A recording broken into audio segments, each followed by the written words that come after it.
Bom, sejam muito bem-vindos e bem-vindas. Meu nome é Cel Balzano. Eh, eu sou gestor de conscientização no Nubank. Também tenho uma empresa de conscientização.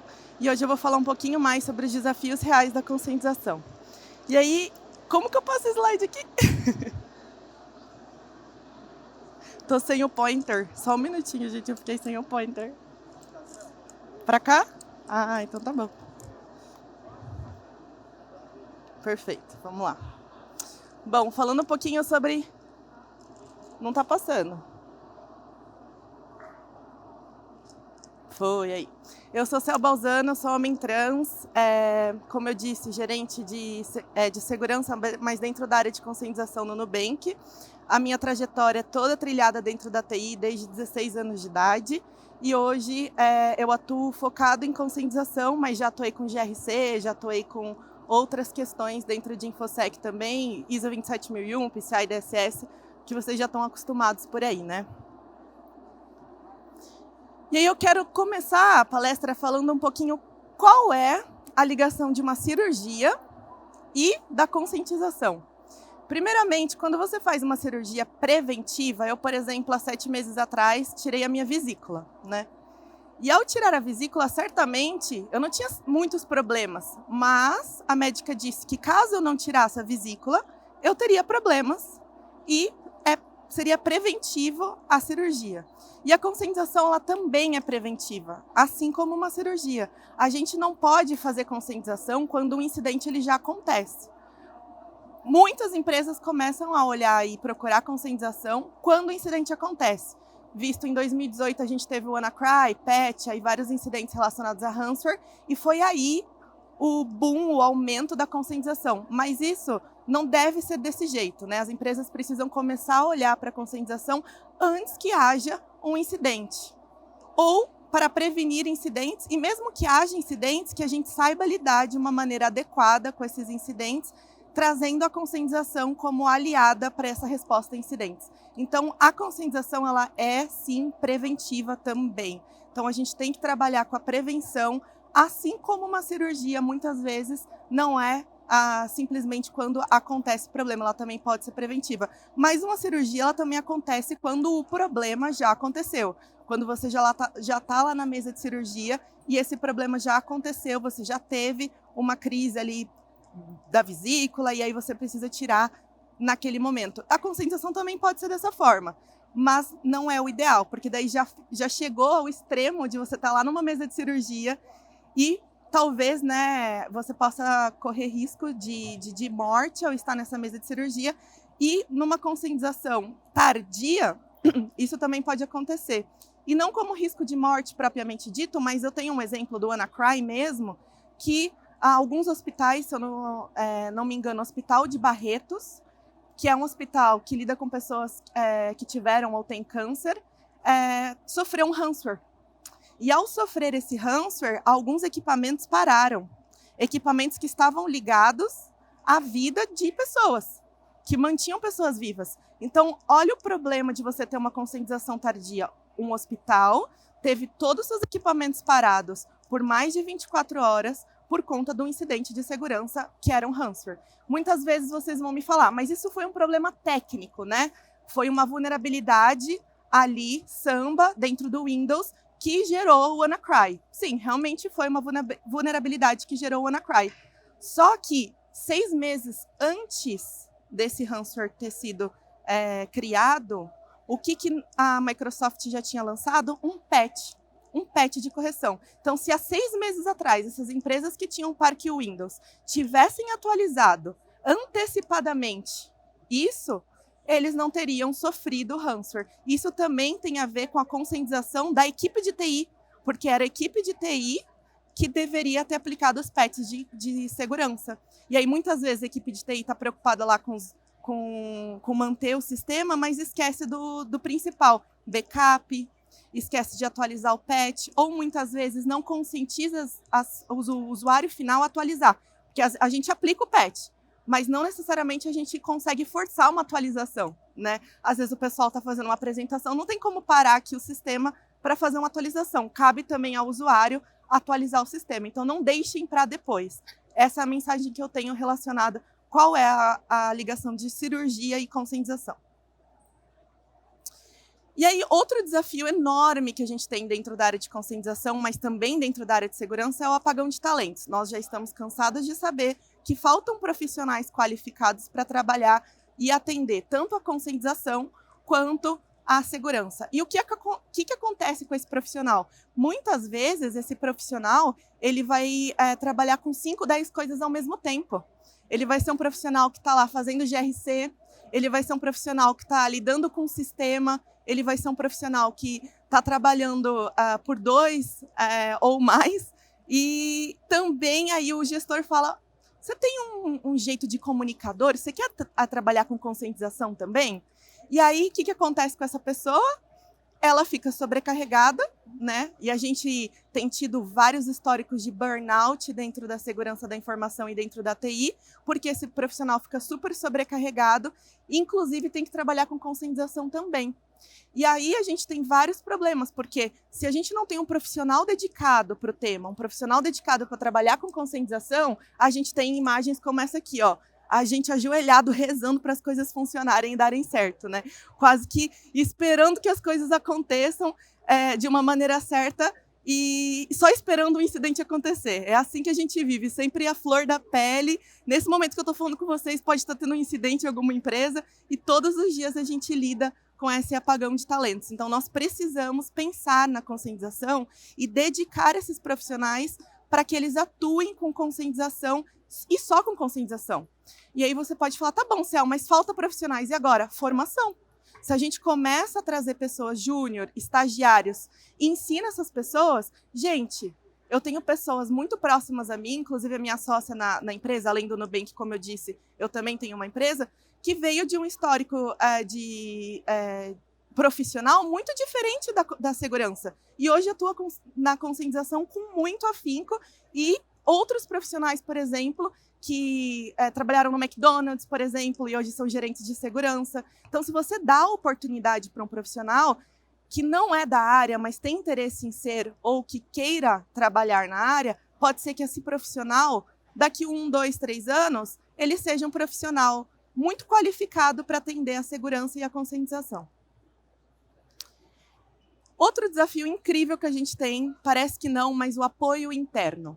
Quando eu falo de apoio interno, estou falando de várias camadas desse apoio, desde o nível dos C-levels da organização, até mesmo apoio de outras áreas e até mesmo apoio dentro de InfoSec.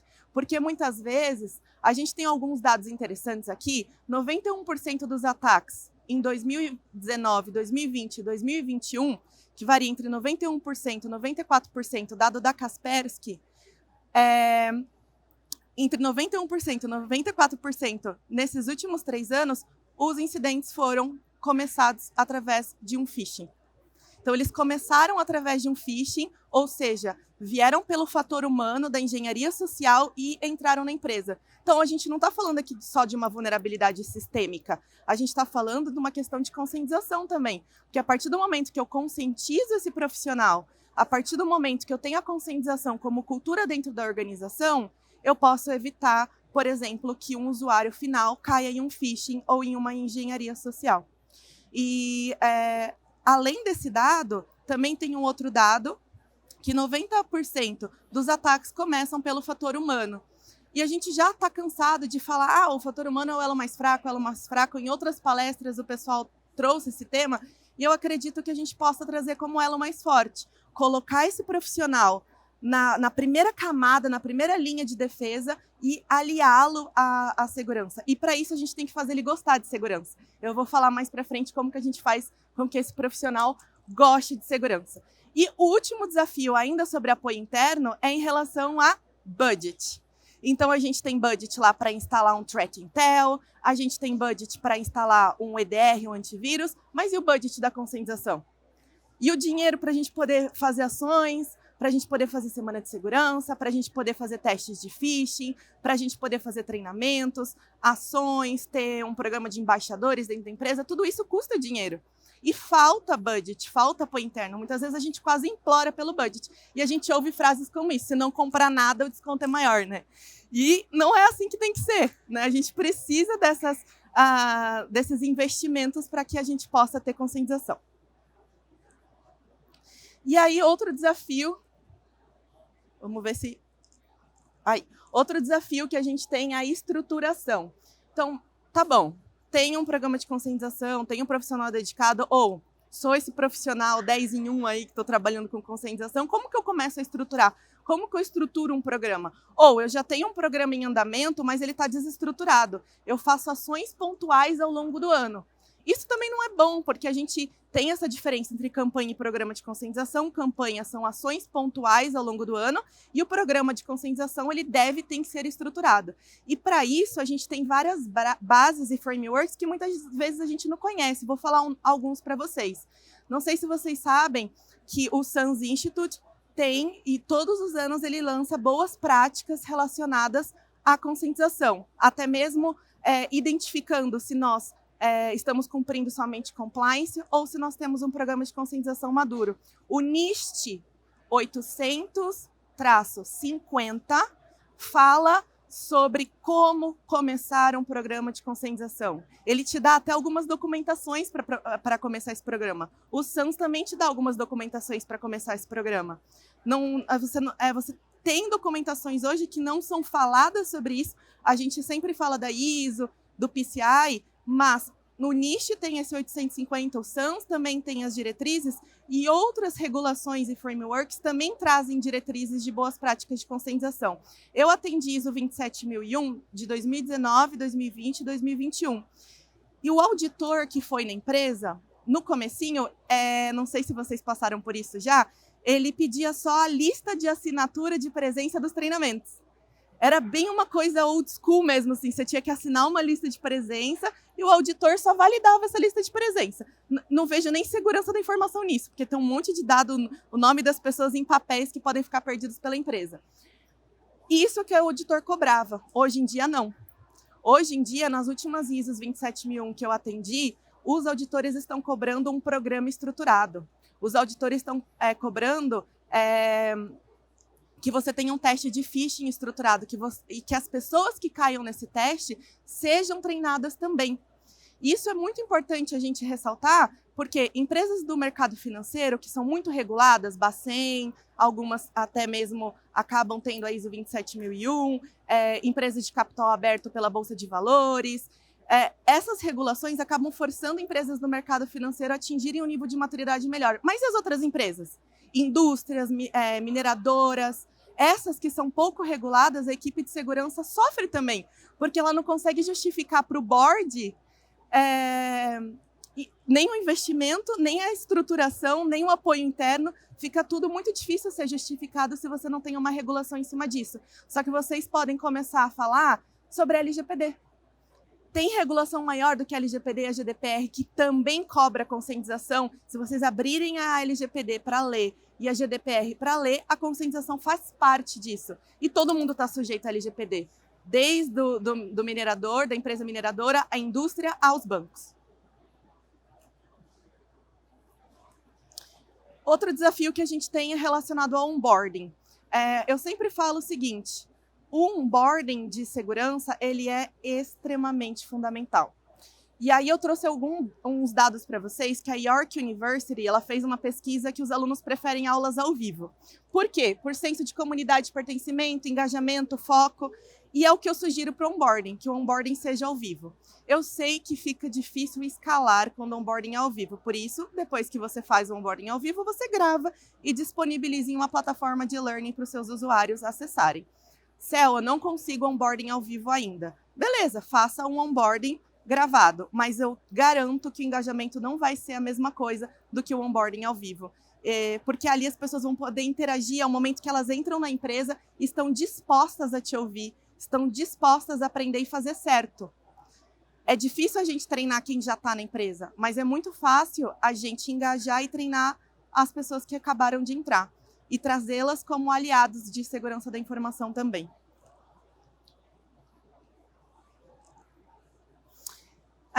Outro desafio é métricas e KPIs. Então, para a gente justificar, depois que a gente já estruturou, depois que a gente já documentou, a gente precisa ter o que eu chamo de statement de conscientização. que você pode chamar de política, de procedimento, cada um chama de um jeito. Eu chamo de statement de awareness, statement de conscientização, que é um documento em que eu falo tudo o que eu quero fazer e eu tenho documentos associados a esse documento principal. Então, por exemplo, como que eu aplico um teste de phishing? Ele está associado a esse statement.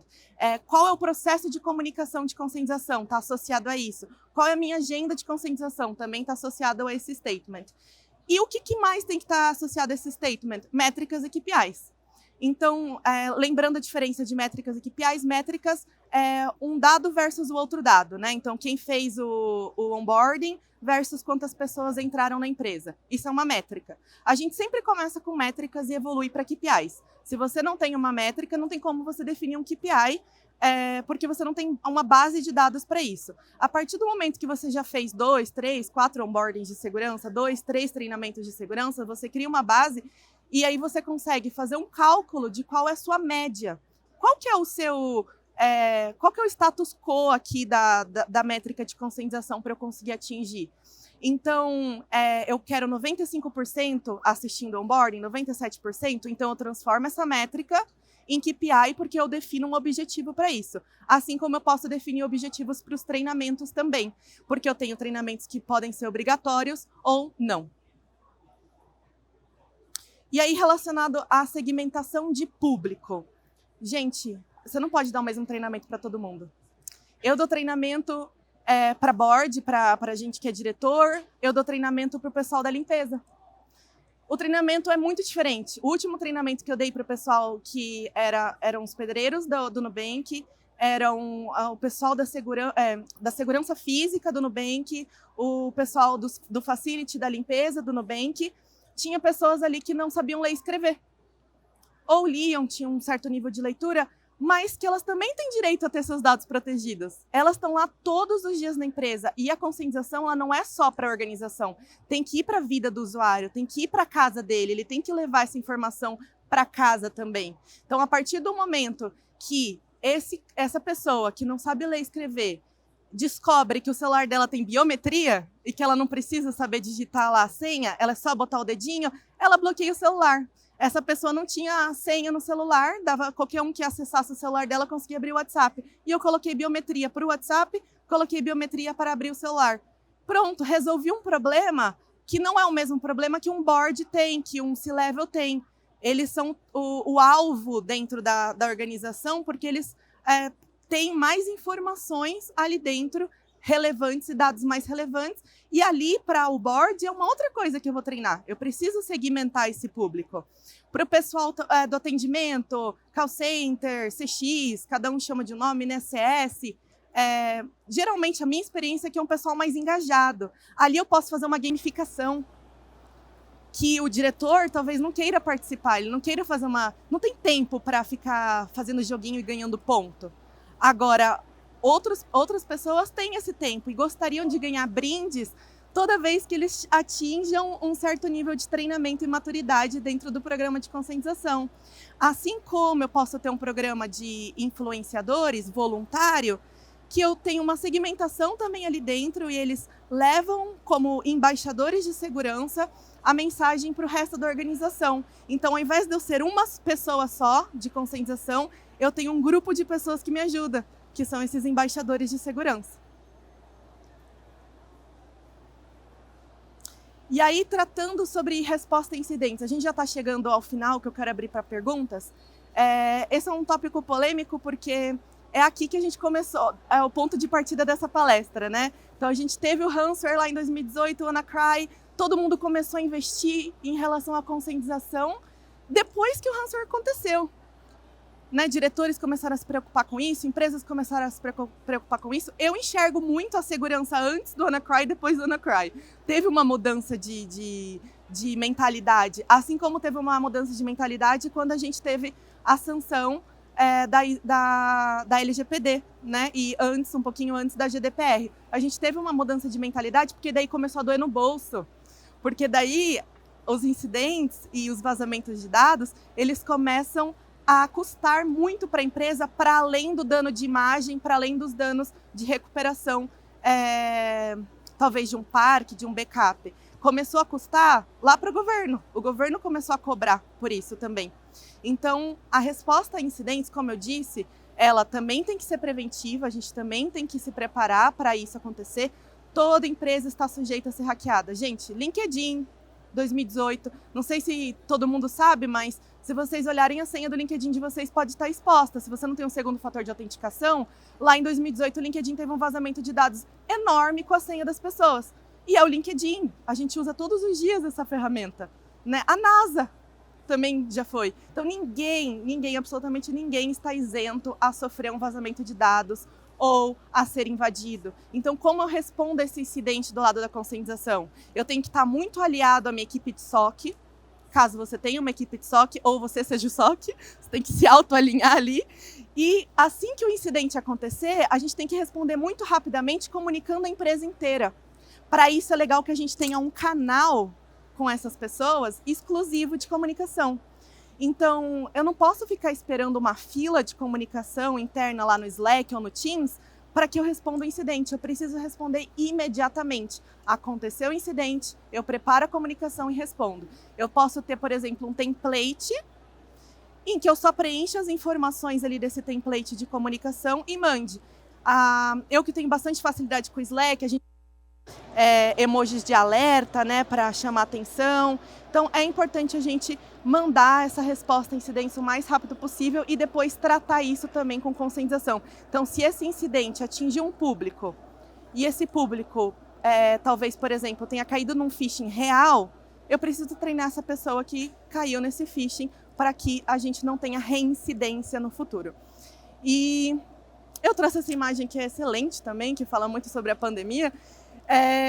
A gente não pode tratar segurança dessa maneira. A gente precisa realmente colocar várias camadas e a conscientização é uma delas, assim como a gente teve várias camadas de proteção contra o Covid-19. Opa! Passei e dei um spoiler aqui. Peraí. E aí, para finalizar, para abrir para perguntas, como que eu mantenho então, Cel? Inovação. A gente só consegue manter um programa de conscientização e continuar chamando a atenção dessas pessoas se eu inovar sempre. Trazer novidades, fazer uma semana de segurança híbrida com ações presenciais, inovar trazendo novas métricas para o programa de embaixadores. Né? Hoje, o programa de embaixadores ele pode ser gamificado, então os embaixadores podem ganhar prêmios. Eu preciso trazer comunicações cada vez mais assertivas. Então, a inovação ela faz parte também da conscientização. E é assim que eu consigo manter um programa a longo prazo. Para finalizar e abrir para perguntas, eu quero deixar essa imagem. Agora que eu preciso passar, não vai? Vamos ver. Foi. Quando a gente começa o programa de conscientização, a gente está assim, né? Feliz, vai dar tudo certo. Olha que delícia, eu quero inovar, eu quero fazer acontecer, daí começam as barreiras. Apoio interno, onboarding, métrica, framework, incidente. Aí a gente termina o ano assim, ó. Se vocês olharem bem para minha cara, eu tô um pouquinho assim. Tô. Lá no começo do ano eu tava assim, mas agora já deu, assim, já estamos precisando ir para as Maldivas, descansar um pouquinho, porque no fim é assim que a gente termina nossa jornada aqui na segurança da informação também. Agradeço demais a presença de vocês. Meu LinkedIn é Cel Balzano. Então chega de bom dia, agora eu quero aplausos. E eu quero abrir para perguntas também, caso vocês tenham alguma pergunta para fazer. Vamos abrir o nosso Q&A. Quem quiser fazer alguma pergunta, para o Cel é só levantar a mão. Fica à vontade. Olá, Cel. Muito obrigada. Eu queria saber como você aborda o C-Level. O que você costuma colocar no programa de conscientização para eles? Perfeito. Muito obrigada. O C-Level é uma pessoa muito ocupada, né? É uma pessoa que está sempre em conferência, em viagem, e muitas vezes não tem muito tempo para assistir um treinamento, por exemplo. Então, para o C-Level, a gente geralmente aborda algumas sessões pontuais ao longo do ano, respeitando a agenda também e tentando encaixar junto com a agenda de alguma coisa que ele tenha na empresa. Então, a semana que ele está lá presencialmente é a semana que a gente pode tentar pelo menos uns 30 minutinhos ali, uns 40 minutinhos antes de começar alguma ação na organização. Então, ele vai lá fazer uma reunião com o board, você fala, eu quero 15 minutinhos só para dar um recadinho, e atrela isso a um incidente, atrela isso a um dado importante, porque o C-Level gosta de dados, ele quer saber como que isso afeta o negócio. Então, a conscientização tem que sempre estar atrelada ao negócio. Mais alguma pergunta? Quem quiser que estiver aqui na plateia, só levantar a mão. Olá, tudo bem? Bom, você falou bastante sobre a questão da gente ter algo que vai olhar ali a legislação para a gente conseguir ter um apoio. E a LGPD a gente sabe que veio, mas até agora a gente não teve uma multa legal para ter esse subsídio. A minha pergunta é, quando a LGPD ela te ajuda ali, o que você geralmente conversa para conseguir esse apoio da alta administração? Perfeito, ótima pergunta. A gente, infelizmente, comparando com a GDPR, não temos tanto sucesso assim nas sanções, apesar de muitas empresas também estarem sujeitas à GDPR por terem pessoas que trabalham lá e tenham, sejam europeias, né, ou clientes europeus, então a empresa pode estar sujeita à GDPR para além da LGPD, mas dados.